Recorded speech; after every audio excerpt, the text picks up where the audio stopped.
Good morning, members. It's the appointed time. We have a quorum. I call to order the meeting of the panel on security.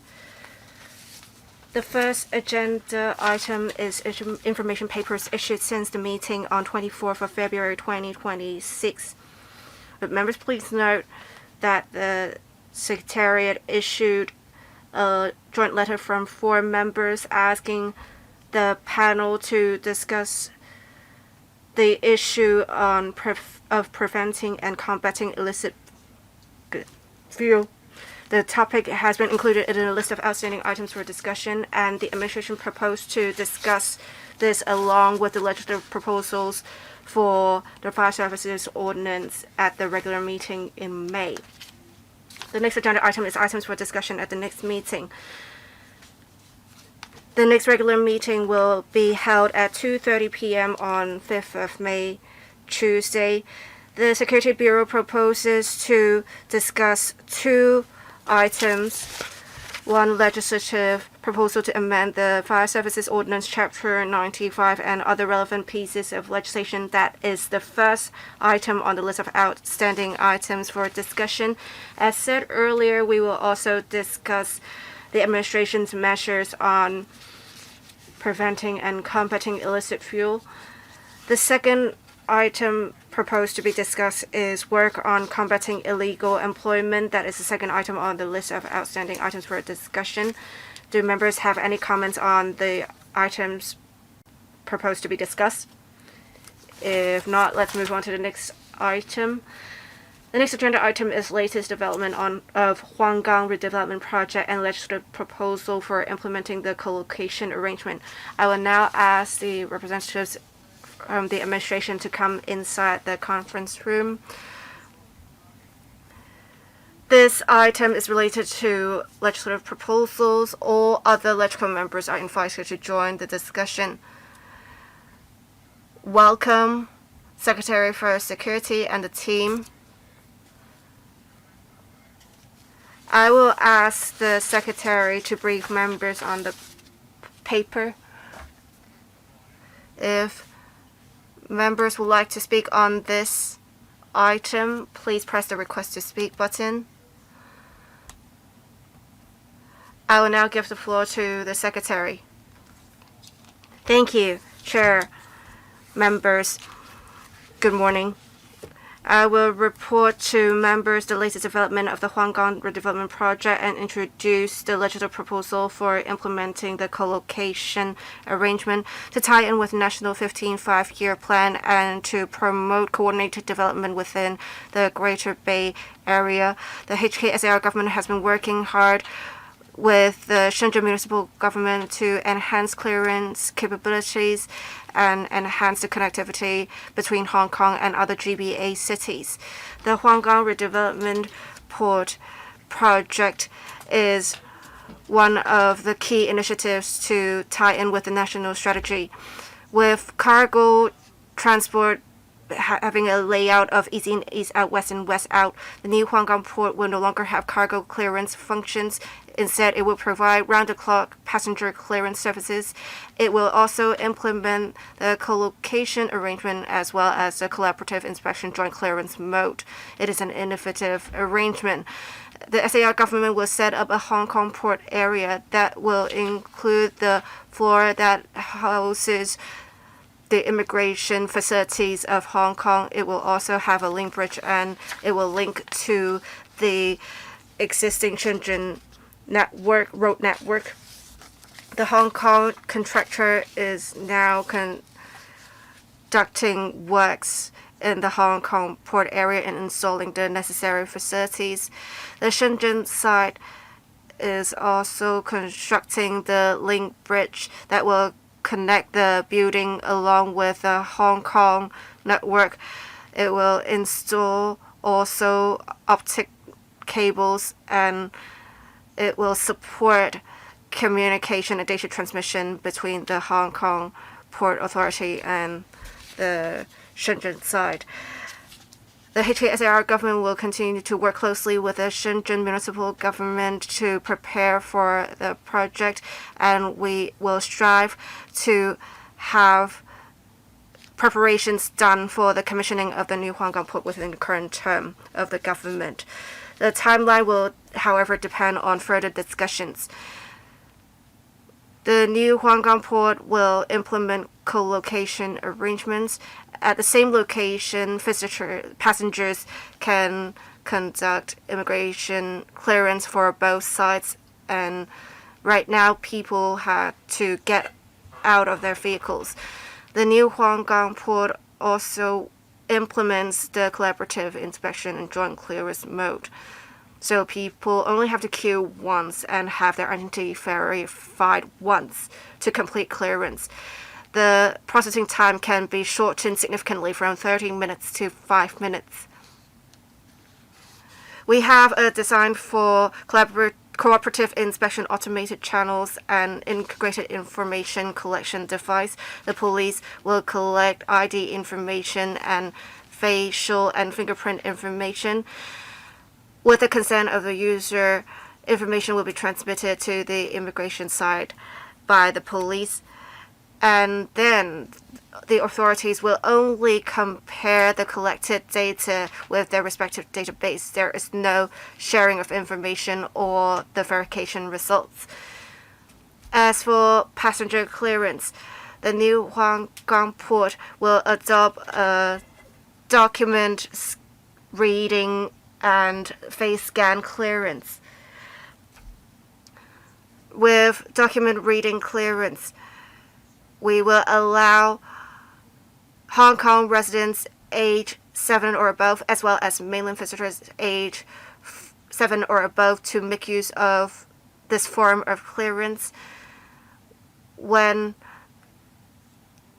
passengers go through clearance facilities, they should make use of the exit side documents. So say for people of Hong Kong, when they go to Shenzhen, they need to make use of their mainland travel permit. When they come back to Hong Kong, they will use their Hong Kong ID. We will continue to discuss with mainland authorities to see if there is any further room for improvement with such procedures.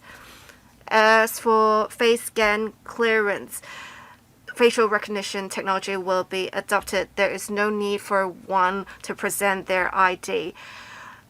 Our current plans are to allow Hong Kong residents and mainland visitors age 14 or above to make use of such clearance. We believe with the relevant measures, passengers will have more convenient experience in clearance. As for vehicle and driver clearance, we will implement the collaborative inspection and joint clearance mode. After passengers get out of vehicle, drivers can drive their vehicles to the joint one-stop vehicle lane. We will have a 5-party inspection arrangement done for drivers, and making use of the integrated information collection device, we can have information collected on ID, face, fingerprint at the same time. We again believe it will provide a more convenient clearance experience for cross-boundary vehicles and drivers. We also have a public transport interchange at the new Huanggang port. The transport department has completed comprehensive planning of the relevant transport facilities and has been consulting stakeholders.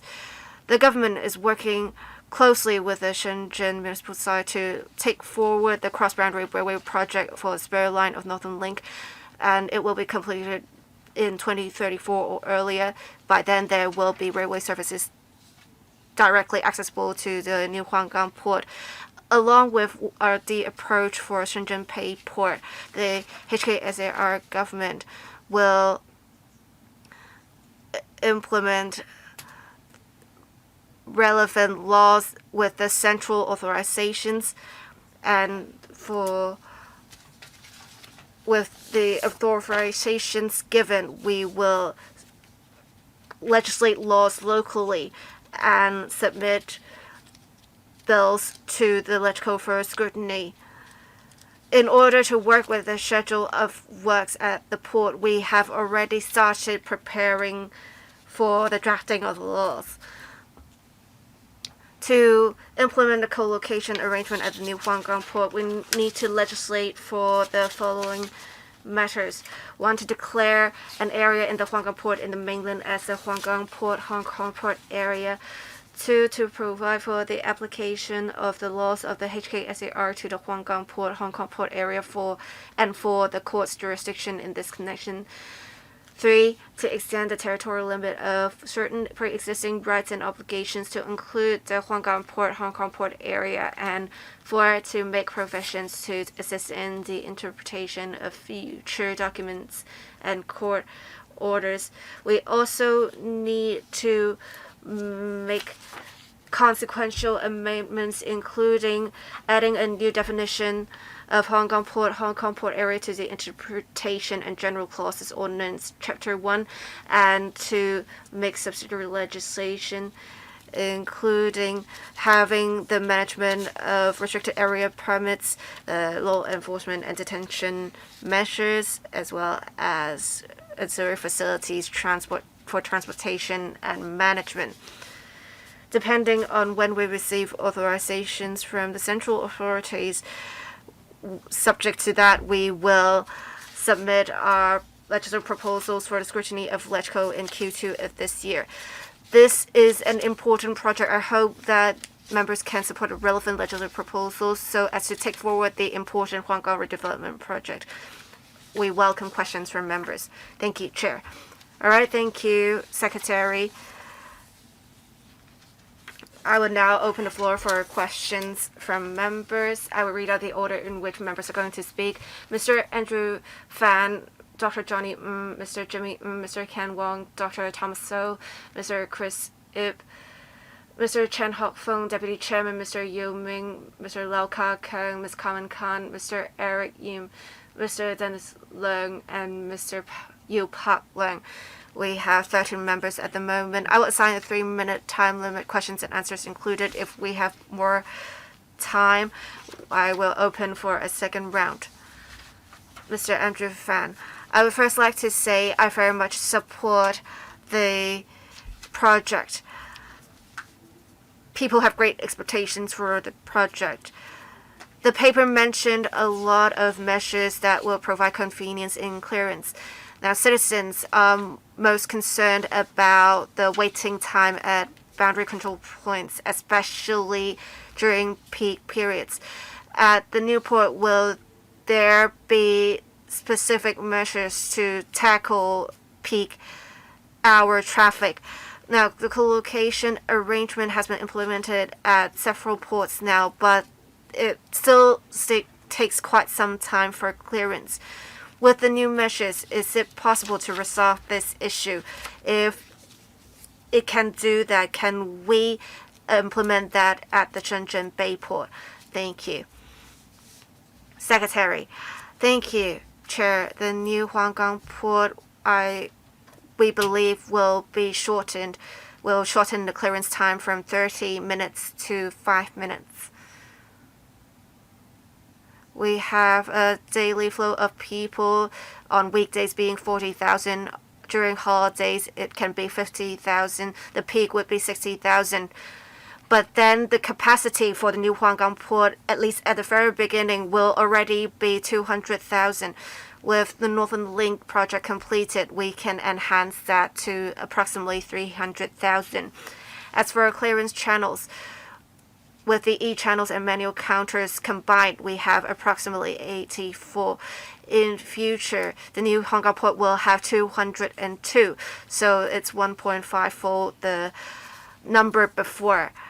We will also deploy an appropriate number of officers to man the counters. We believe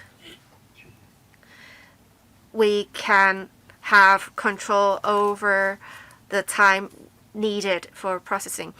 As for whether we can implement the co-location and collaborative inspection joint clearance mode at the Shenzhen Bay Port, it would require two sides to have this arrangement, and we need prior preparations during construction to do that. The Shenzhen Bay Port was not designed that way. So it's not easily convertible to implement the new arrangement. It can be complex, but in the short term, I don't think that can happen. Any follow-up from Mr. Fan? No follow-up. Thank you. Dr. Chun-yin, Chairman, I am supportive of this legislative proposal because this is a very convenient BCP to the mainland. I've got some more questions here, though. Now, with this collaborative inspection and joint clearance mode, who are the eligible people using this mode? Now, other than the document mode, can we also have the scan phase mode? Can we have a more automatic mode going through the boundary? Now, this is proving very effective. Now, the Secretary said that it may not be suitable for the Shenzhen Bay Port, but for other land BCPs or the airport, would you consider deploying this convenient mode to facilitate the passengers? Secretary, well, who are the eligible people? Well, most people can use that. Those with permanent Hong Kong ID cards and the home entry permit, and also the permanent Hong Kong resident, but they are non-Chinese residents. They can also use this mode, and also the non-permanent residents, the exit entry permit holders, the two-way permit holders, they can also use this mode. Even mainland visitors, if they have the valid exit endorsement, they can also take advantage of this particular mode. So this covers practically most of the visitors to Hong Kong. However, we will liaise with the mainland authorities to see whether we can cover the rest of the visitors. In the other ports, the KWOK is under redevelopment. We're going to be deploying the collaborative inspection and joint clearance mode. Now we will adopt the cross-river mode, but this mode will be adopted. This is proving very convenient. We hope that in the new land BCPs, we would be able to deploy this mode. And there was mention of the airport that this may be a little bit complicated. We're not dealing with flights merely from the mainland. That this collaborative inspection mode is mainly applicable to mainland visitors. The airport is a little bit more complicated. As I said, it would be hard for us to specifically deal with the mainland visitors. Mr. Chairman, the Secretary said that the clearance time will be reduced from 30 minutes to 5 minutes. We have 200 or so channels, and this is catering for visitors from Hong Kong and the mainland. Now, during the peak period, what is the processing capacity per hour? Have you conducted any simulated test to see whether you will be able to measure up to the target under this mode? In practical terms, if the vetting system on one side experiences any malfunction, or if there is any delay in the transmission of the data, how will this collaborative inspection mode be coping with the situation? Would that be leading to a situation where the passengers will be stuck? Secretary? Well, when we implement this, our capacity would be able to handle 200,000 people. As I said earlier, generally we have 40,000 weekends, 50,000, and peak 60,000. People may be tempted to use that at the beginning, but we have the peak capacity of 200,000 people. That would be sufficient to cope with the situation. At the beginning, we would deploy sufficient manpower to make sure that we will be able to handle the maximum volume. As to the testing, we haven't got this completed, but we have done some simulated tests. But we do need to spend some time upon completion to conduct some tests to fine-tune the system in terms of the transmission and to cooperate with the mainland authorities. There will be some fine-tuning to do. We have to make sure that the system will be fully operational before we open these for use. If there are any problems, how are you going to deal with this? Generally speaking, we do have the manual counters. Now we have the e-channels at the moment. Like any channels, there may be potential problems. If the electronic systems are malfunctioning, we will resort to the manual counters. Of course, we will deploy additional manpower to cope with that. For individual circumstances, will people be trapped inside the gate? I wouldn't say no to these kind of eventuality, but these are isolated incidents. But we do have staff members to deal with these specific issues. Any supplement? Mr. Ng? Thank you very much, Secretary. I heard that there are manual counters. At Huanggang Port, how many manual counters are there in your design? Secretary? 134 e-channels, 68 for the manual counters. Mr. Ken Wong? Chairman, thank you. Secretary, I am fully in support of the redevelopment of the Huanggang Port. Upon completion, it will facilitate Hong Kong's integration into the GPA and also to tie in with the 15th five-year plan. Now, from the paper, para 24, 26, 27, you're going to have the PTI in this project in 2034. The Northern Link spur line will be up and running. There will be temporary car parks to be provided.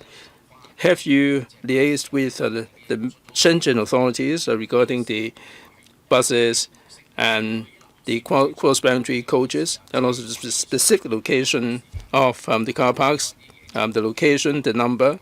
Do you have any specific plan? And do you have any connecting transport linking with Huanggang? Secretary?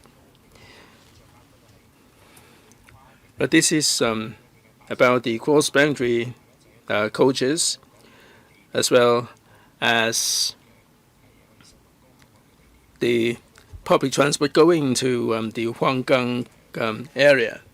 That the routings are similar to the existing ones. We're still liaising with the operators. There may be some fine-tuning, but basically the coach services will be similar. Now with the Huanggang Port, there is a scarcity of space for us to stop and pick up the passengers like Lantau and Hengyun Wai. We simply cannot do that at Huanggang.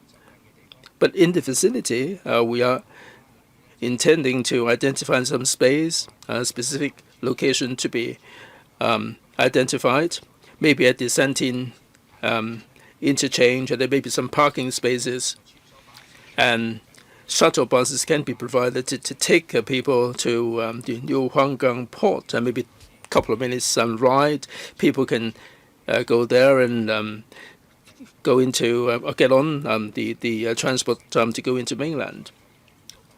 All the details are still being fleshed out. And supplement, Mr. Wong? No. Dr. Thomas So.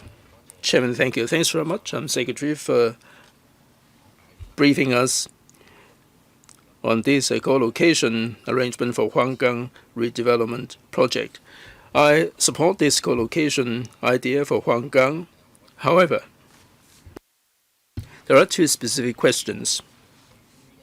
First, in connection with the co-location arrangement, we are taking reference from the Shenzhen Bay Port that this has been going on for quite some considerable time. Now, in the 15th five-year plan, we should be doing more to integrate Hong Kong with the GBA, in particular in the way of port development.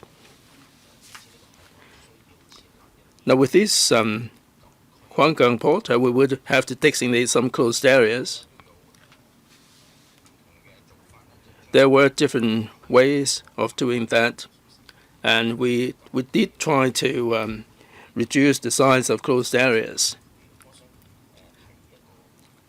Now, my question is, in order to better integrate with the GBA, there are going to be 7 land BCPs, and there may be closed areas in these individual BCPs. I'm not sure whether this is doable. Perhaps, if possible, in these closed areas, we should make sure that there would be more functions to be provided instead of restricting the developments in the BCPs. Now, that's question number 1. Second, in the co-location arrangement, there is the 5-party inspection. I support the enhancement of efficiency and better coordination and collaboration. In future, we can expect more and more people using the BCPs. Now, this will involve the CIQs on both places, and also there would be law enforcement on both sides. So do we have any statistics about the need for coordination and collaboration with the mainland authorities to carry out enforcement action and serve the cross-boundary passengers better? 3 questions for the Q&A, please. Secretary, about the closed area, all land BCPs are closed areas themselves. That's a must, because these are the places for crossing the boundary. They are not there for people to stay. In Shanghai, KWOK and Lima Hang, we are trying to open up the closed areas, but basically the closed areas are there for people to make the crossing, so there is a need for the security measures there. As regards the 5-party inspection, our law enforcement is sufficiently clear. We're dealing with co-location, but we do have the boundaries between Hong Kong and the mainland. We are enforcing the law in our respective areas. So we're just using the machine to gather the facial features and all the rest of the data for verification to facilitate crossing. So there is no question of enforcing the law on the wrong side of the boundary.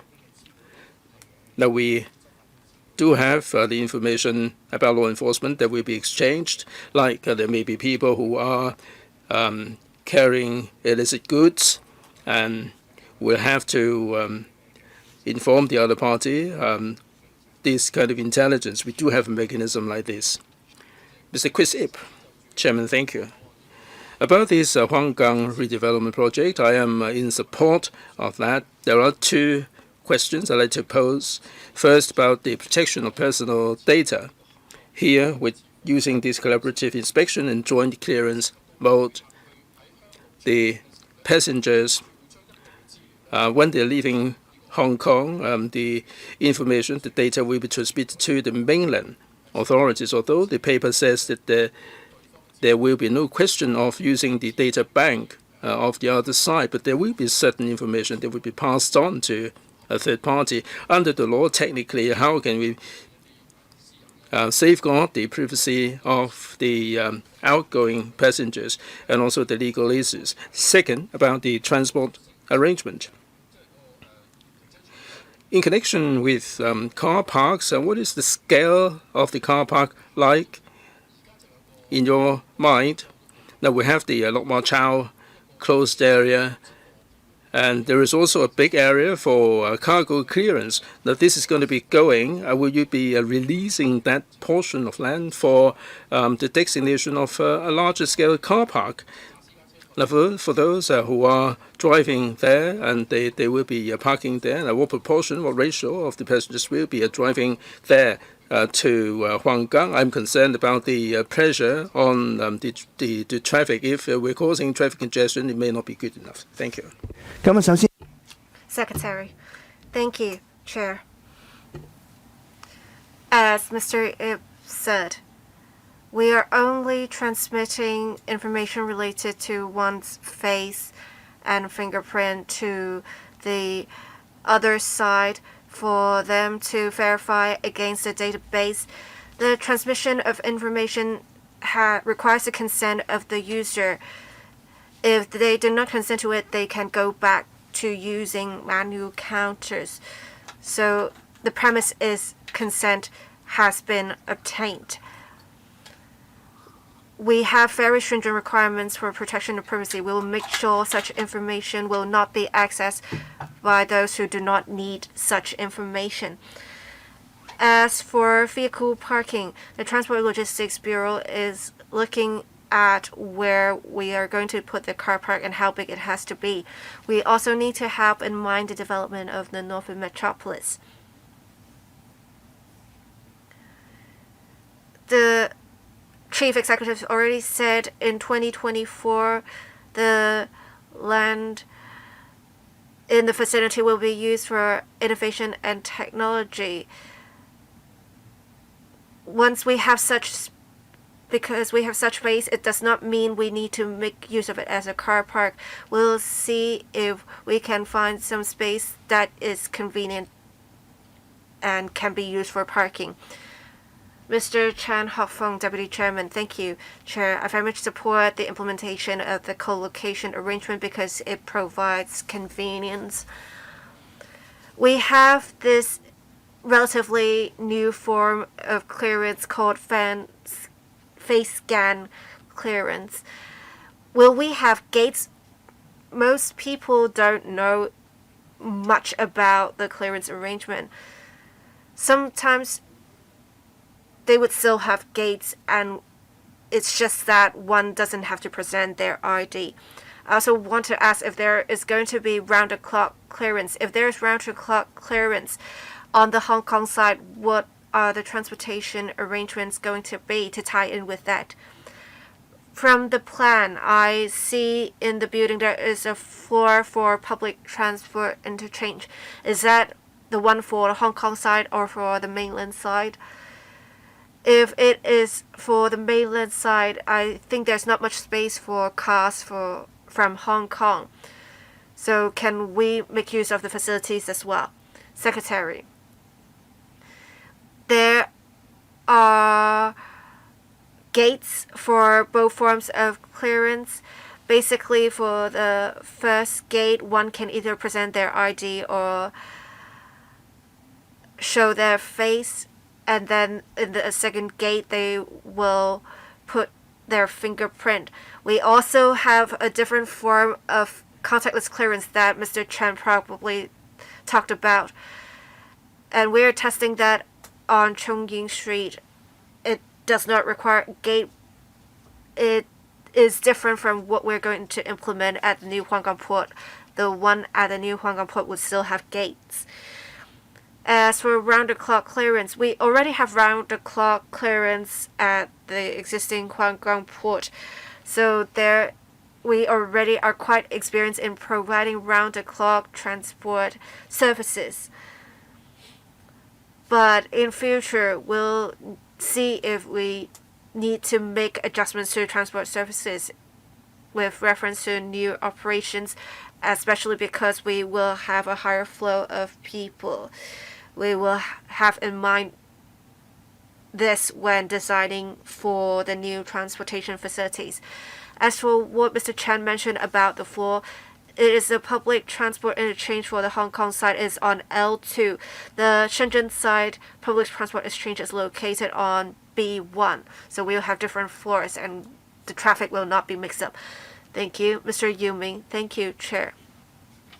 people have been waiting for the new Huanggang port to be commissioned because Shuttle KWOK control point has been closed and the Hongyun Way boundary control point has seen high numbers of passengers. We really need the new Huanggang port to alleviate the pressure. I heard at one point it will be commissioned in July. Do you have a specific time for our reference? I also understand that we right now have GO buses at Huanggang Port. We will have drivers park at some car parks nearby, and then they will take GO bus to get to Lok Ma Chau control point. I understand there is limited space in the area, so I think it would be great if we retain the services for GO bus. Also, will there be connections to new territories north, such as North District and Yunlong? Thank you. Secretary. Thank you, Chair. We should be prepared for commissioning within the current term of the government, but we always want to strive for an earlier commissioning, but that would depend on the construction progress and discussions with the Shenzhen side. But the common goal between two sides is to have the port commissioned as early as possible. The member mentioned GO bus. Right now, people would have to get off at the Hong Kong port, and after they go past immigration, they have to get back on the GO bus. For the new Huanggang port, it's not the case. We will have, say, feeder buses that will be parked nearby, and private cars, they can also be parked nearby, and people can just go through the control point with collaborative inspection and joint clearance. There is no need for one to get in a vehicle and get out of a vehicle. It's different from the current arrangement for GO bus services. As for ancillary transport services, I believe in future there would definitely be connections to new territories north because they already have that now. We do want to make things more convenient, so why would we remove that? However, we are still consulting relevant stakeholders. All right, thank you, Mr. Lau Ka-kan. Thank you, Chair. This project is a key initiative for cross-boundary infrastructure and for users of the boundary control point. Before, many are happy to hear that it is going well and therefore support the project. I want to ask some questions, however.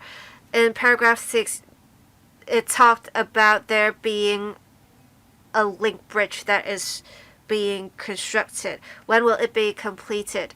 The bridge will have infrastructure for the installation of optic cables and will support data transmission. I urge the administration to make sure there is enough time for testing to ensure smooth operations in future. Paragraph 10 of the paper mentioned how the document reading clearance will be available to Hong Kong residents and mainland visitors age 7 or above. For finger face scan clearance, it will only apply to those age 14 or above. Note 3 said face scan clearance has a higher age limit because the conditions for use have to be unified on both sides. Can we work with the Shenzhen authorities to see if the new port can have this age limit relaxed so that more citizens can take advantage of the convenient form of clearance of face scan clearance? Thank you. Secretary, I very much agree. The link bridge, as the member said, will be used as part of infrastructure for optic cables, and that will be used for data transmission. So it is indeed very important that we need to have a good design, and we also need to conduct many tests. We also need to work with the system on the mainland. We need to make sure the protocols standards are adjusted well to ensure smooth operations. As said, in the mainland, people age 14 or above can use face scan clearance, not someone below that age. So we have to work with each other, but we are also working with the mainland to see if there's any room for improvement in terms of facilitation measures. Thank you. Ms. Hon CHAN. Thank you, Chair. The Huanggang Redevelopment Project demonstrates the country's support. We will need authorizations from the Standing Committee of the NPC as well as the State Council.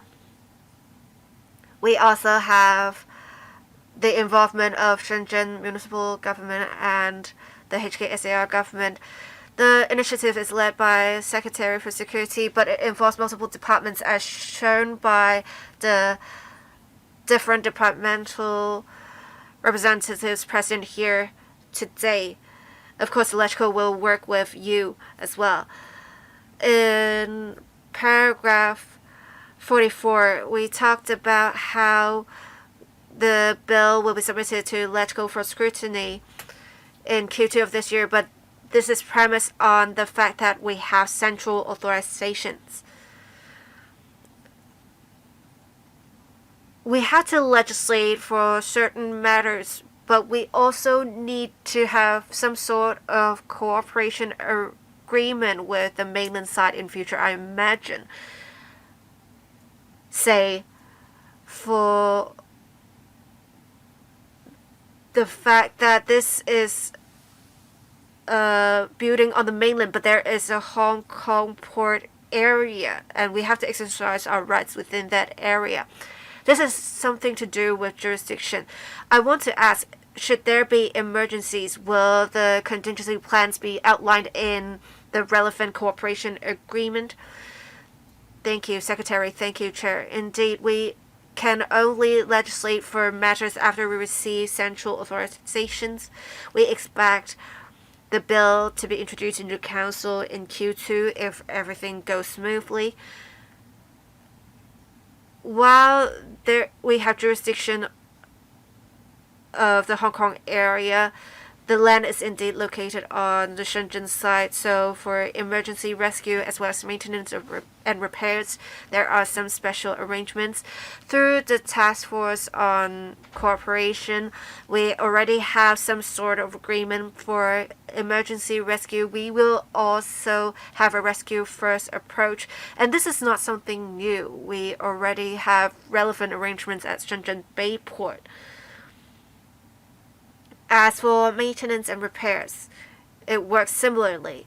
On the Hong Kong port area, we have something that is completely responsible by the Hong Kong side. Some will be done by the Shenzhen side, but for some things that cannot be really separated, say air conditioning system, we will go for the same repairer and same contractor for maintenance. That will resolve the issue. We do have some sort of agreement to take care of that. Thank you. Mr. Eric Yim. Thank you, Chair. In accordance with the paper's 5th paragraph, the funding in total is $2.3 billion, but it does not include the works for the link bridge. So I want to ask the government, is the construction cost for the link bridge borne by the Shenzhen side, or will we have to shoulder part of that cost? As for maintenance and management in future, will this be co-managed by both sides? As for the waters under the bridge, who will manage that? Will we adopt the model of a Shenzhen Bay port? That's my first question. For the second question, while we're implementing the co-location arrangement, will we coordinate with the MTRC to enhance services at Shui Station so that we will have connection buses straight from there to Huanggang Port so that visitors or passengers can go to Lot Machel conveniently? With the co-location arrangement implemented, we will have a great enhancement in capabilities in processing the flow of passengers. How many more passengers can we accommodate? We should also have enhanced vehicle clearance capabilities. For dual plate vehicles, can we then implement one vehicle multiple ports arrangement? Thank you. Secretary, first of all, the Ling Bridge, the cost is borne by the mainland authorities, but we do have the optical cables that would be borne by Hong Kong. I'm grateful to LegCo for earmarking the funding to the tune of $3.2 billion, 1.6 for the government facilities, and 683 million for computer systems. For maintenance for the Hong Kong area, we'll be commissioning our own contractors. For the mainland, they will have their own contractors. But for the common facilities like air conditioning system, we have a common contractor. Now for the furniture, there will be our own contractor. Mr. Yim, what about the bridge when the maintenance will have to be undertaken? What's going to happen? Well, the bridge will be borne by the mainland because that's something constructed by the mainland authorities. As regards the vehicles, each day we have 9,000 vehicles. At its peak, maybe 11,000. At the beginning, we have the capacity of 15,000, so they would be able to cope with the flow. And also, would there be a possibility of one vehicle, multiple ports? That would be more complicated. Now, Huanggang may be more convenient, and people may be gravitating towards Huanggang Port, thus causing congestion. So we'll have to consider these very carefully. Mr. Dennis Low, Chairman, thank you. I welcome this collaborative approach at the Huanggang Port. At different ports, we are beginning to see congestion, mainly because in the mainland they're using the X-ray to inspect the luggage, and this is taking an awful long time. And I hope that the administration will give more input to the mainland. Perhaps they can increase the number of X-ray machines to speed up the flow. Unless they make some changes, the tailback will be here to stay. Second, now for the machines, checking the IDs. Now people insert the ID card. They're not sure about which side up it is, but in the mainland, the machines are working different ways. Which side up is the right side up, people don't have any clues. So I'm wondering whether we can synchronize the approach there. And also at the port areas, after checking through the gate, they would be staying there, and they are causing congestion. And if you can speed people, hurry people along, it will certainly be improving the flow. And also at the PTI, when people are disembarking the public transport, there is only one single entrance, and you have so many different counters in future. I'm not sure whether you can improve the existing PTIs, but in future, can you do something about the situation? Finally, now for vehicles, in Hong Kong, you have to go through the immigration before the customs and excise. From the diagram, it is the other way around. Customs first before immigration. In future, will you be doing more to make the passengers aware of the new arrangement? 3 questions for the Q&A, Secretary. Thank you. I appreciate that people are experiencing congestion at the boundary. We have relayed this to the mainland. Improvements have been made with more machines added. I mean, if do more, it doesn't harm things.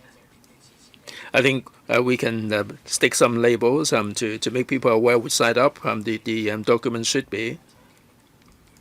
At the very beginning, we certainly deploy more manpower to guide people along because everything is new. And we try to facilitate people disembarking from the public transport all the way into the immigration hall. But this is the beginning. Definitely we will be deploying more manpower to guide people along the way. Well, the other thing is the 5-in-1. We have one single machine. People don't have to stop every step of the way. It's a matter of getting used to. Previously, it was the immigration before the customs. In future, maybe the other way around, but it is really more convenient. Mr. Perrineau, Chairman, we have been looking forward to the Huanggang new port. I hope the hardware and software can be put in place, and with the central authorization, we can start this collaborative inspection and joint clearance mode as soon as possible. This will improve things considerably, and this will facilitate a better integration with the GBA. 2 questions, if I may. First, on the Hong Kong side, the paper mentions the PTI. It is of limited size and would like to provide sufficient public transport services. Now, this seems to be a contradiction in terms. In Huanggang Port, we'd like to have a wide variety of public transport modes to facilitate the residents and the visitors. Can we create more space?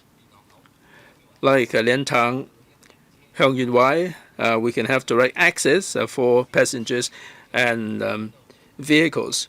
I'm sure that you can do something about it. Is there any room for non-franchise buses like A01 plate coaches to take passengers all the way to the boundary?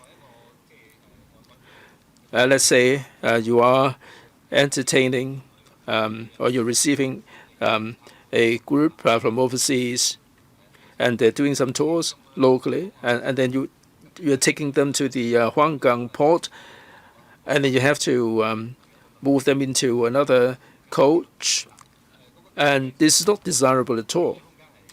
I know that there is a space constraint there. That much I understand.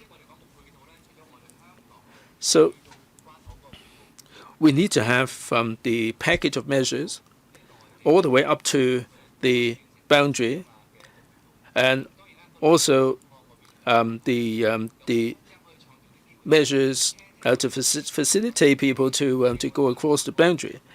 Now, when we take people across the boundary, is there anything that can be done to facilitate their travel there as well? I know that sometimes the BCP's things are a little bit chaotic. Secretary, thank you very much, Mr. Yu, for understanding that there is some space constraint at the Huanggang port area. It is unlike Liantang and Heung Yun Wai. The coaches can take passengers all the way there, Now, Mr. Yu must appreciate that things can be rather chaotic because of sheer number of vehicles and passengers. We hope that in future, for the Huanggang port, for coaches, if they want to have direct access, they better go to Liantang Hongyun Wai. We like to facilitate people. It's not too far away, and we like people to be able to go there direct.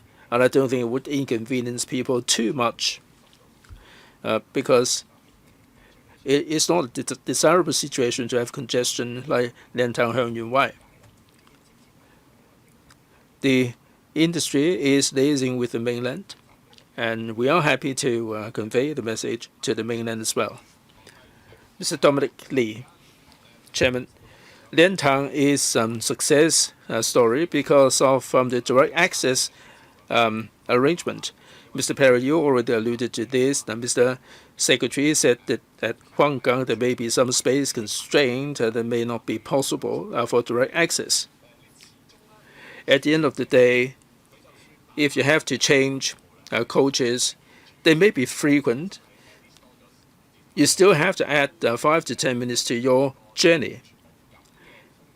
Now we're dealing with contactless clearance, and there may not be a desirable situation. It may not be possible now, but I would imagine that there should be some large-scale car parks for people to change onto a coach to go to the BCPs. Have you made or put in place the idea of a car park is going to be undertaken by the government or the private sector? I've been to the Loop area. It is pretty close to the new Huanggang port. Perhaps that may be an alternative location for you to designate some car parks there. Secretary? Well, the reason, and of course, it would be a good idea for all the coaches and vehicles to be able to go all the way there. But we have to consider the constraints. Liantang or Hongyun Wai, we have more space available. But here in this Huanggang new development, we have one single port building, and this is for shared use. It may not be possible for us to designate more space. And there is indeed some spatial constraints there at Huanggang. Liantang Hongyun Wai, there is direct access for coaches, but still there are problems to be resolved at the peak period. It is really inundated with traffic. So for Liantang Hongyun Wai, it is more easy to handle. As to the parking spaces, the operation, the location, we are still liaising with the trade. As soon as some details are threshed out, we will bring you up to date. Dr. Elizabeth Quat, Chairman, thank you.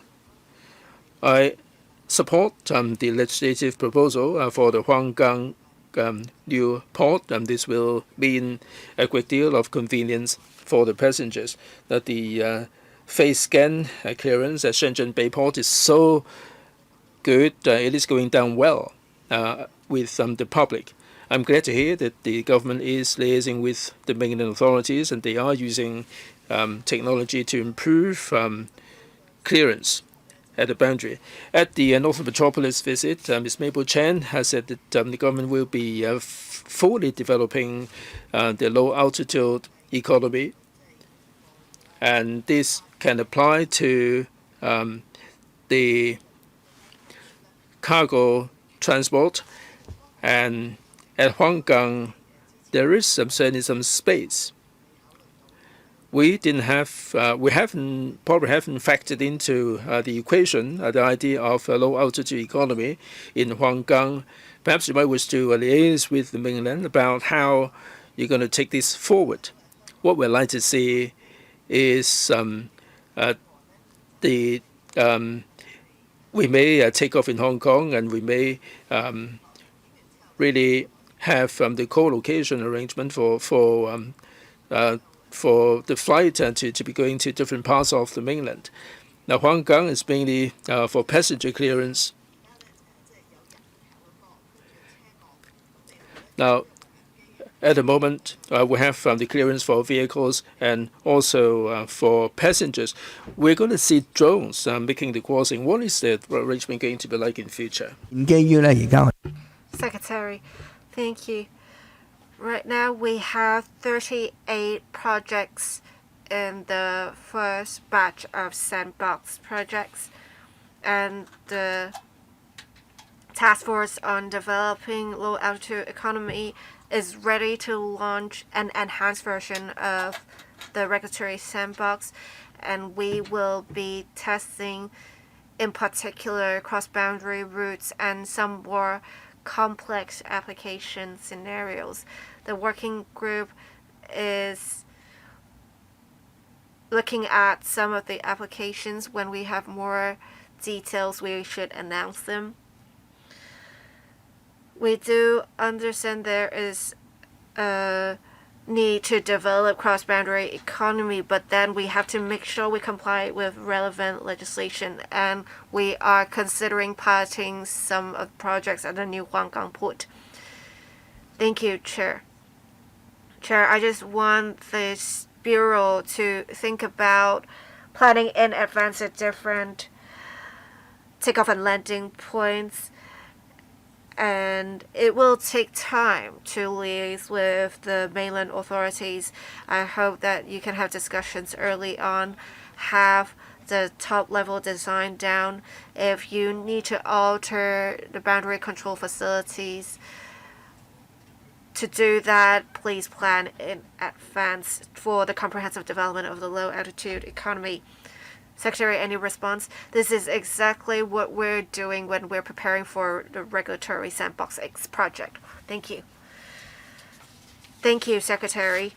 We had 15 members speaking on the item. If there are no other members who would like to speak, this is the end of the discussion of this item.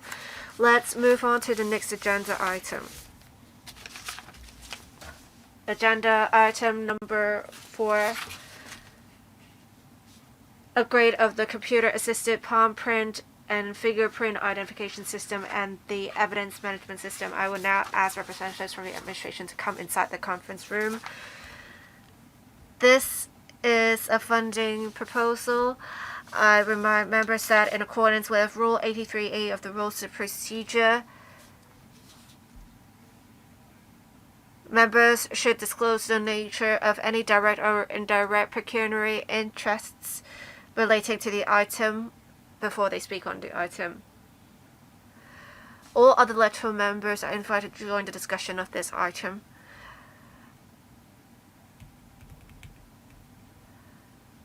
Welcome, Mr. Michael Chuk, Undersecretary for Security, and his team. I will first ask the Undersecretary, when he's ready, to brief members on the paper. Members who would like to speak, please press the Request to Speak button now. All right. I will now give the floor to the Undersecretary, Mr. Michael Chuk. Chair, members. Today, I will seek members' views on the upgrade of the computer-assisted palm print and fingerprint identification system, CAPFIS, and evidence management system, EMS, by the Hong Kong Police Force. So CAPFIS, it will compare palm prints and fingerprints of suspects. It is also used to verify whether arrested persons have criminal records for judicial proceedings purposes. It can also provide proof for sexual conviction record checks, as well as for the issuance of certificate of no criminal conviction. As for EMS, evidence management system, it's used to record the work of forensics to make sure we have a good evidence chain for court proceedings, including for latent marks, palm prints, and fingerprints. Both systems have commenced operation in 2008, so it has been 18 years. And the maintenance contract will expire in July 2028. And the supplier said because of the age system and there are no available components, they will no longer be able to maintain the systems. So there is a need for the police to develop new systems. We had 20 members visiting the Identification Bureau last week to see how we're making use of new technologies, including the technologies we developed on our own for the collection and checking of evidence. It has allowed us to collect latent marks from surfaces that we could not collect latent marks before. With the new technologies, we have enhanced capabilities, and we have been able to collect 50% more latent marks for cases than we did before. And in 2025, we have dealt with more than 290,000 latent marks. Often latent marks are incomplete, fragmented, or you don't know the angle of the latent mark. You may question, you have marks for mobile phones as well. How difficult is it? But mobile phone latent marks are collected in a controlled manner. It's different from criminal case processing.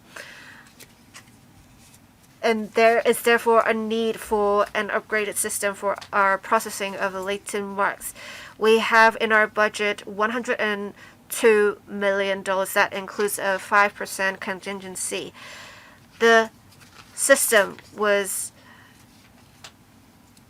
commenced in 2008, and in 2005 we applied for a funding of $60 million then, and if we take into account inflation, it would be approximately $96 million. If we exclude the 5% contingency on this occasion, we would have $97 million for development, and this is similar to the figure with inflation that we had for 2005. But it comes with new functions. For example, for latent marks, before with the original system, we have to rotate the latent marks on our own manually. So say for 45-degree angle, we have to rotate the latent mark for 8 times. Now we have a function for multi-angle automatic comparison, and it can go with a rotation of 5 degrees 70 times. It greatly enhances the efficiency of comparison. It can also enhance the clarity of latent marks with the automatic image enhancement feature to make the latent marks clearer for comparison. Thirdly, because latent marks are incomplete, officers before took much time in comparison. We now have a new matching algorithm to enhance comparison capabilities of latent marks. With the new EMS, we'll be able to go fully digital. The current system only helps us manage the workflow. Some processes still require manual operations. For example, to have a photo of the latent mark, this has to be developed manually. In future, we'll be able to go fully digital, including with the compilation of reports as well as generation of court evidence. This will save much time in document processing. The two systems are very important for the enforcement work of the police force. There is also a national security concern, so we will adopt restricted tendering to only allow contractors we believe are qualified to make bids. In 2026 and 2024, we will have 102 million non-recurrent expenditure. It would include software development and some other costs. We believe our estimate is prudent. The technology is mature and we have received similar quotations. For the new system, it should commence operation in Q4 of 2027. The recurrent expenditure afterwards will be $15.87 million. It would include soft and hardware maintenance as well as other system components. If we're making use of $6.93 million for maintenance, in future it will be $8.94 million more. And for the new system, in terms of enhancement of work efficiency, it can help us enhance work hours by $352,000 in notional savings. We will make use of our existing resources to shoulder the cost of project management and non-recurrent staff expenditure. We will not require additional funding. Depending on the parallel tendering results, we will amend our estimates, but we believe our estimates will not deviate much from our estimates in future. With the use of such systems, it will enhance our capabilities for records checks and criminal case handling, making things safer and allowing us to continue to combat crimes and provide services to society.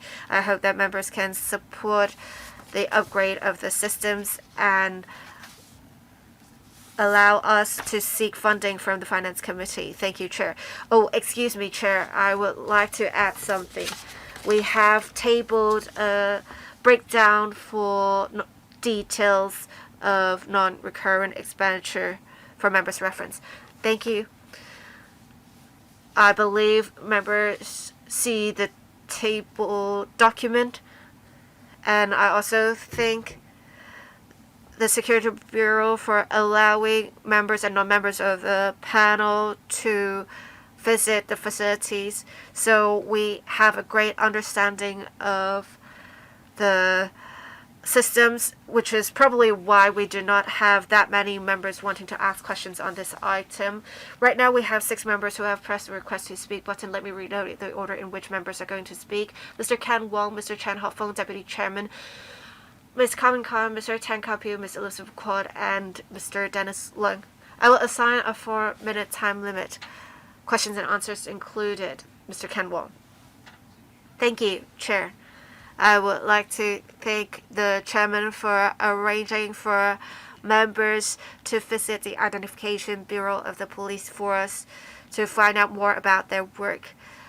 Being there, it has greatly enhanced our understanding of the operations. I support the upgrade of the computer-assisted palm print and fingerprint identification system, CAPFIS, to enhance work efficiency of the police force. I have 2 questions. In paragraph 21, it talks about the schedule, and it says that in Q4 of 2027, system design and development will be completed. So I want to ask, with the migration of the old system to the new system, will there be a testing stage?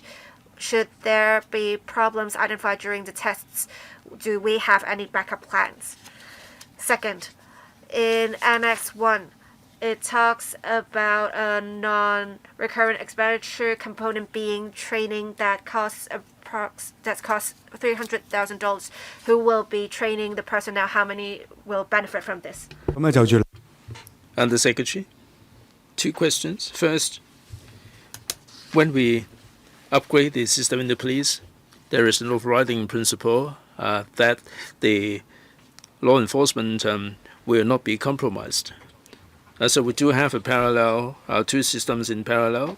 When the new system is not totally satisfactory, the existing system will be running in parallel, so members can rest assured there. Second, the training costs. And this is intended for the colleagues who are using this system. There are new functionalities that are customized, that are tailor-made. So we'll have to train up the officers to operate the system. Any follow-up, Mr. Wong? No. Thank you. Vice Chair, Mr. Chan Hak-kan. We went for the visit. I do see the need for the upgrade. This is a more sophisticated system. The Undersecretary said a moment ago that there is a human element there, and eventually the system will generate a report for the court. How can you make sure that things are correct? Will there be any officer to play the gatekeeping role? Now you said $300,000 for the training. Now, what sort of manpowers can be saved, and what is the serviceable period? The paper is silent on this. Third, data security.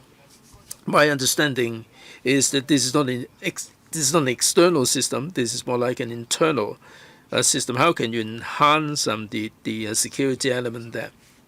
3 questions, Undersecretary. Yes, a couple of questions there.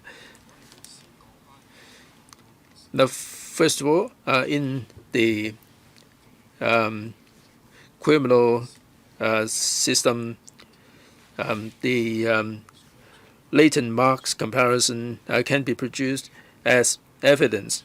So the comparison report or result would require an officer to testify in court.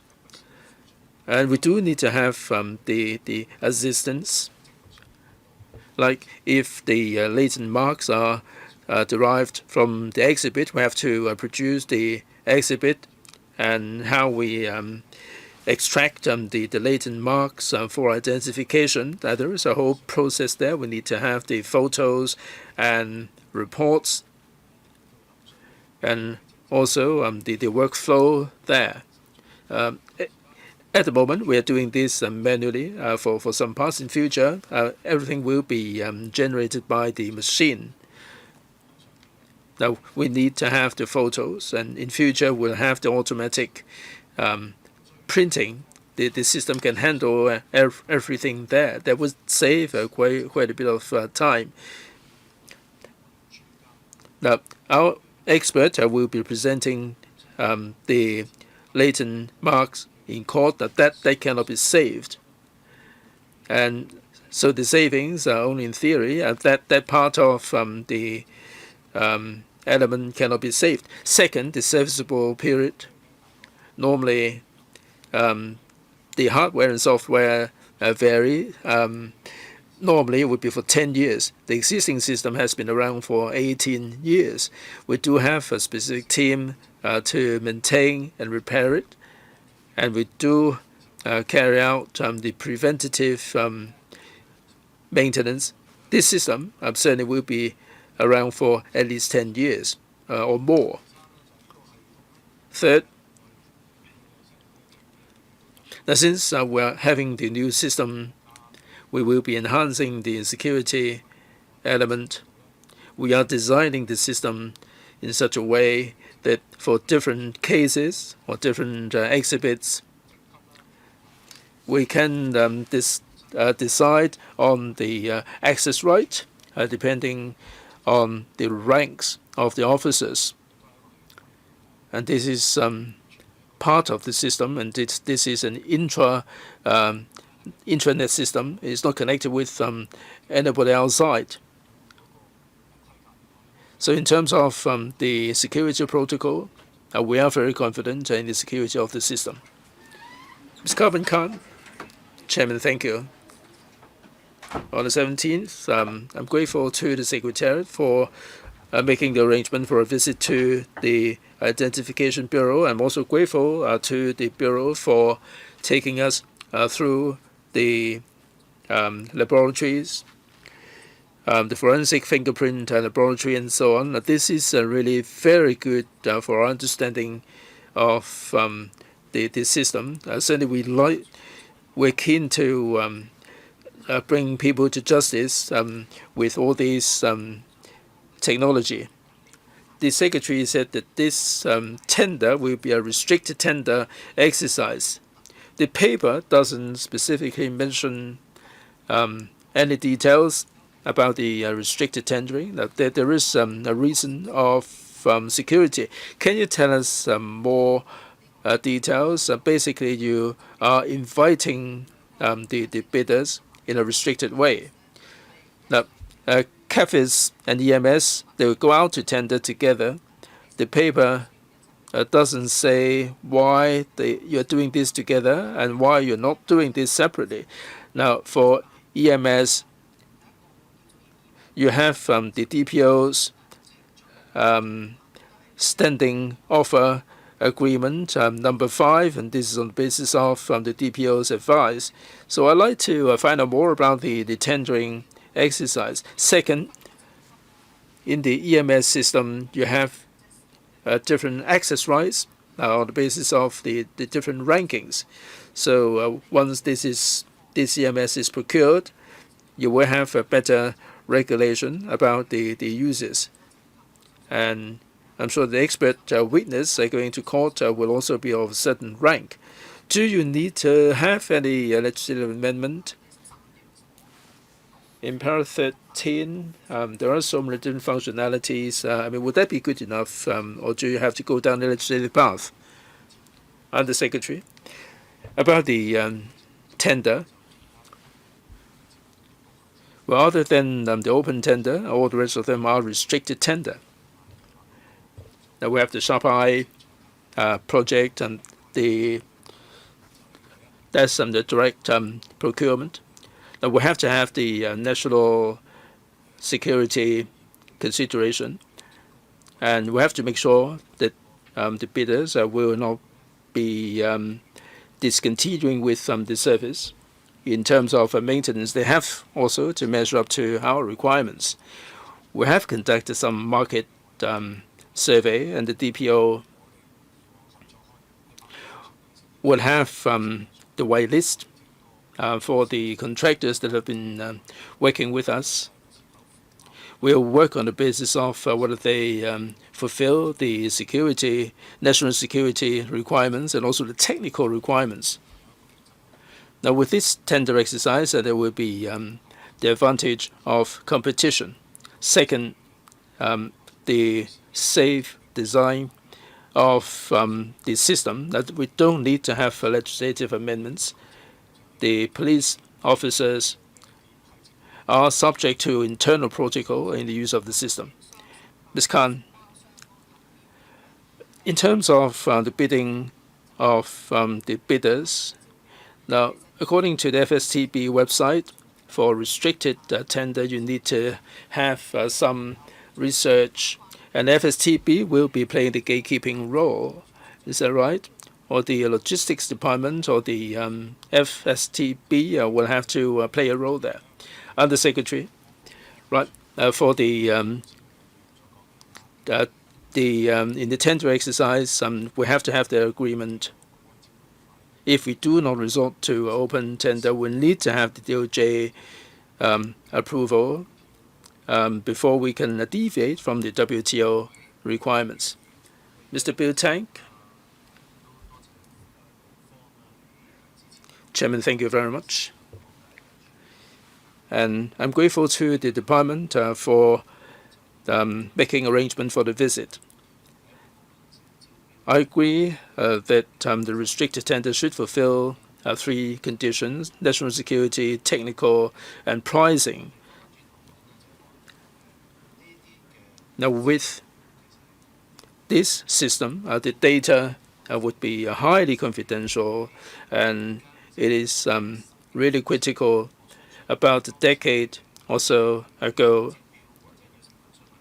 I think your considerations regarding the contractors would be somewhat different from those today.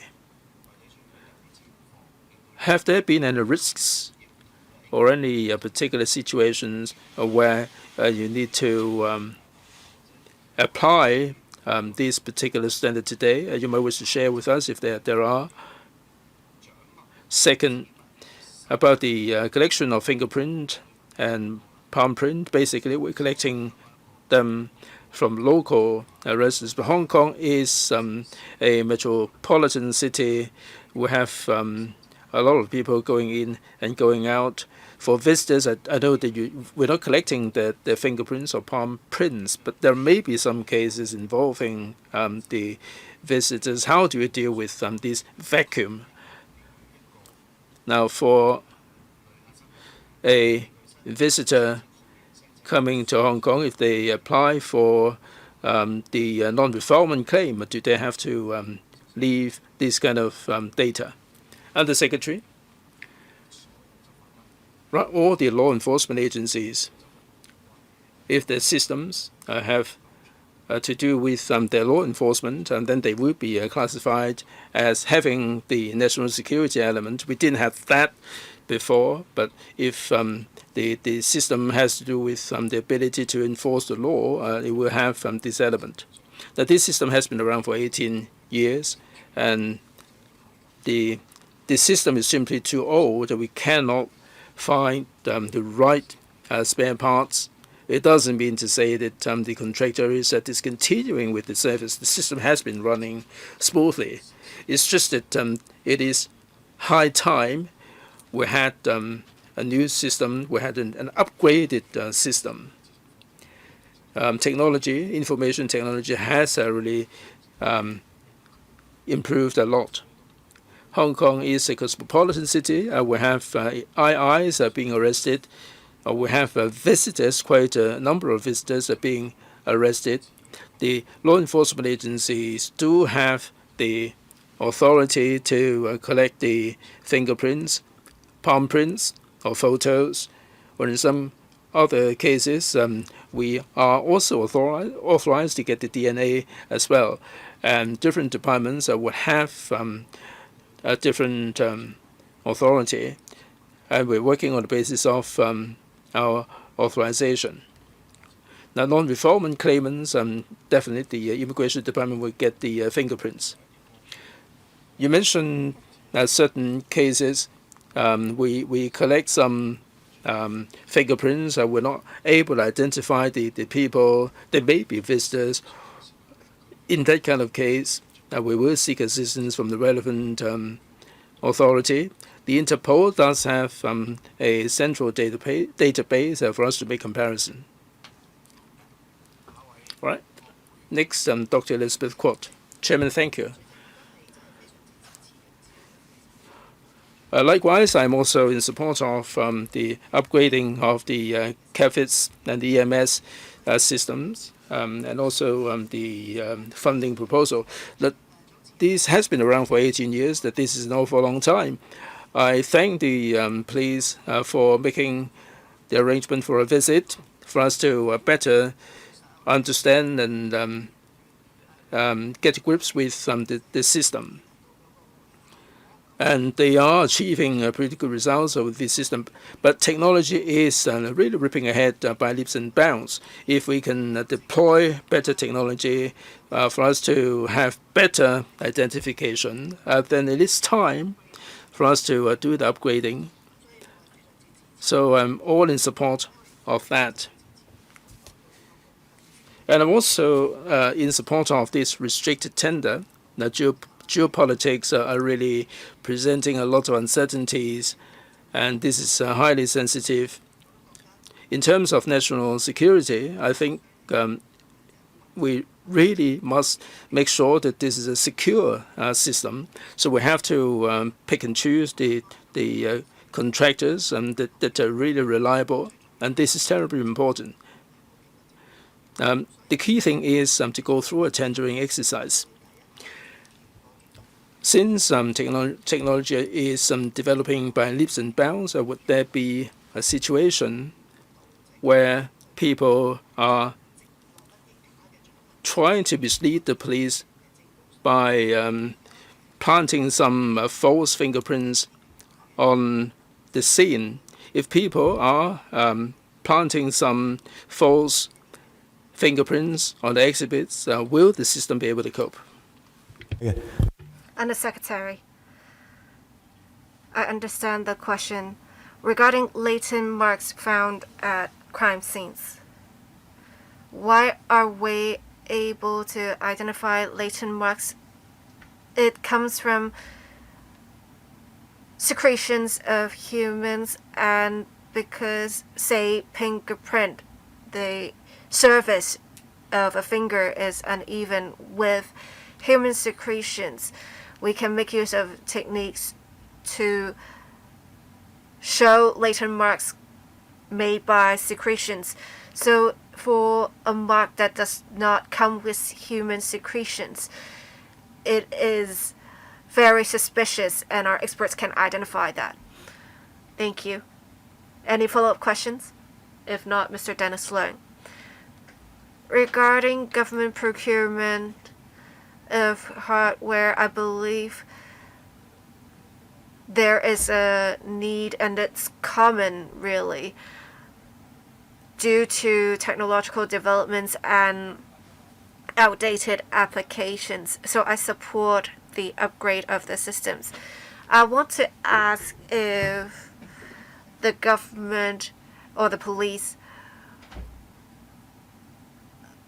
other than the police, other law enforcement agencies will be collecting latent marks and storing such information. Is there some sort of sharing of information between agencies? Will you work with the Digital Policy Office to see if that is the case in future? We'll consolidate the different departmental systems for that. I note in the expenditure Annex 1, we have some system development services. And we are not purchasing a standalone system. We are developing a system, right? Can the government elaborate on this? In Annex 2, recurrent expenditure, we have for B, system maintenance, and C, contract staff related expenditure. For item B, system maintenance, is that for the contractor to hire their own employees to work on the maintenance part of things, and we will have government employees, that is contract staff, monitoring the performance of the contractors. For system maintenance, it costs $8 million, and for contract staff, it's just $1 million. I think the government has to make clear the distinction. Undersecretary, thank you. For the conviction record related information, it is stored only with the police. Other law enforcement and agencies have the power to collect fingerprints, but for the verification of identity, it will be solely the work of the police force. So there's no wastage of resources. The police, for example, have developed a system, and the Customs and Excise Department needs to know the conviction records of a particular defendant for a court case. The Customs and Excise Department will obtain such report from us for submission to the court. This approach is what we have at the moment, and it is quite effective. As for information technology, we do have to follow existing guidelines for procurement and use. And actually, before the existence of Digital Policy Office, we already have relevant systems for our safety, so please rest assured. We need some time to develop the system to basically work out the workflow, and we do have some components that are already with their existing systems, but we need to change some of the graphics and make changes to the algorithms based on experience of our experts accumulated over the years. We do have a condition for them not to allow the use of this specific parts for other parties, but the generic system, the part that they developed on their own, the contractors developed on their own, it can still be used by other customers of theirs. As for maintenance and repairs, the contractor will work on that, and we have for contract staff employees we employ, as explained earlier, Mr. Chris Ip. Thank you, Chair. Thank you, Secretary, for the explanation. After the visit last week, I very much support the proposal. However, I have some questions. The two systems have been in use for 18 years. Why does it take us 18 years to replace the systems? Are we replacing the systems only when they're completely out of date? Are there any estimations how long the systems can be used for? According to Annex 3, they will be used until 2036. So can we really use the systems for that long? I also want to ask about the costs. For the costs, will we see a significant increase over the years up to 2036? I'm quite concerned about the inflation of the costs. As for soft and hardware, we actually have to spend more on the new system. When we talk about performance, will we see an enhancement of performance compared to the old system? Thank you. Undersecretary. In general, for technological systems, we ask to have a span of at least 10 years, but we do see rapid technological changes these days.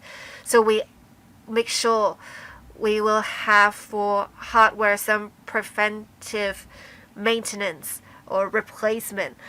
We won't wait until they are out of order to replace them. We will in general replace them by 6 years. And we actually have a lifespan of the current system for 20 years. And we have 2 more years left, essentially. For the new system, we have in mind 10 years. And we will make sure to discuss every year with the contractor, the maintenance and repairs work. And this is what we're doing right now, which is why we were told by the contractor they will no longer be able to provide system maintenance services. As for the cost, we do have a higher cost of $102 million. But then if we look at what the figure we had in 2005 for the funding of the 2008 commencement of the system, it was $60 million. If we take into account inflation, it's $90-odd million. So the absolute amount actually does not vary that much from what we had before. But for the new system, we have some great additional functions. So I think the systems are quite cost effective. Is it the case that we'll have great enhancements in performance capabilities? For the systems, because they are special, it's hard for us to measure the performance. We have every year done 200,000 matches, but then it really depends on how many latent marks we get at crime scenes. right, and as I said before, we have collected 50% more latent marks than we did before. We cannot have exactly a performance indicator for future, but we can tell you about figures we have for past cases. Mr. Chen Yong, thank you, Chair. Thank you, Secretary. I very much support the direction the police are taking to make things safer for citizens. And we should be able to reduce the number of crimes, because if they think they'll be caught, they won't want to commit crimes. But like another member said, with advanced technology, when we able to get our hands on it, it is probably already outdated. And the equipment, once we receive them, may already depreciate in value. And for these systems, we have only replaced them for after they have been in use for quite some time. Can we actually have regular replacement and upgrades so that we don't have to wait for 10 odd years? Because for criminals, they upgrade their arsenal often too. As for equipment of law enforcement agencies, we have seen with tense geopolitics, as we saw before, Israel planted some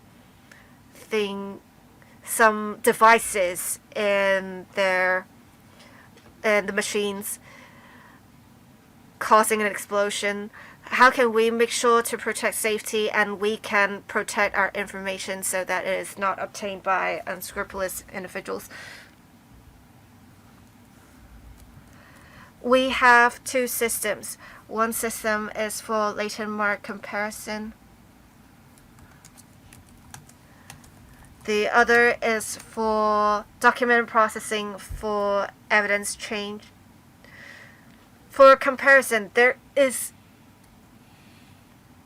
not necessarily anything new, but before operations would be mostly manual because the prints are incomplete. We need to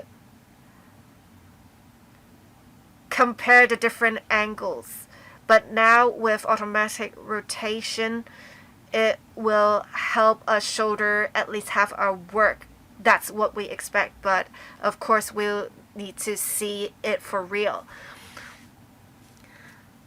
As for whether there are new options, we'll explore the different options, of course, but we have only come up with 3 new functions after 10 odd years. So I guess it's most important for us to, in terms of collection, we are now able to collect latent marks from surfaces that were considered unsuitable for collection of latent marks. I hope we had such technologies back then. We would have a better chance of detecting cases. There is also a national security concern. Indeed, there are great geopolitical risks.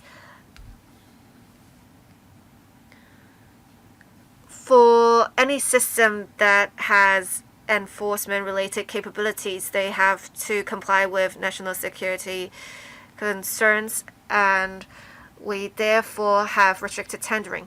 All right, for this second item, the last one to speak is Professor Lau Chi-peng. I probably missed some members' remarks.